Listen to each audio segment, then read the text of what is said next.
যারা বউ পিডায় তাদের হাসর হবে ফেরাউনের সাথে, যারা বউ পিডায় তাদের হাসর হবে নমরুদের সাথে, ফেরাউনের সাথে। আর যারা বিবিকে ভালোবাসা দিয়া বুঝায় আদর করে তাদের হাসর হবে নবীদের সাথে। আপনি ব্যাপারটা সহজে নিয়েন না। আপনার শক্তি আছে বলে, আপনার বাড়িতে আপনার স্ত্রী থাকে বলে আপনি তারে পিডান, আপনি তার গায়ে হাত দেন, আপনি ইচ্ছা মতো তার উপর অত্যাচার করেন, আল্লাহর কসম আপনার হাসর হবে ফেরাউনের সাথে। কারণ বউ পিডানের অভ্যাস ছিল ফেরাউনের। নবীরা কখনো বউর গায়ে হাত দেয় না। আল্লাহ নবী বলেছেন মারা যাবে, তবে চেহারায় মারা যাবে না। মারা যাবে, দাগ লাগানো যাবে না। মারা যাবে, দাগ লাগানো যাবে না। মারা যাবে, অঙ্গহানি করা যাবে না। কথা কি বুঝতেছেন? মায়ের নমুনাটা কি দেখেন।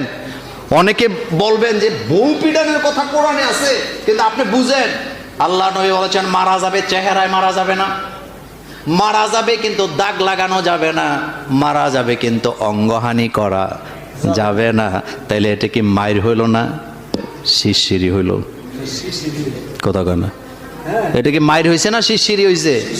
আবার বড় লাঠি দিয়ে পিটানো যাবে না, লাঠিরও সাইজ, এটা যেন মনে থাকে। আর বাঁশ লইয়া বউরে দৌড়ানি দেয়।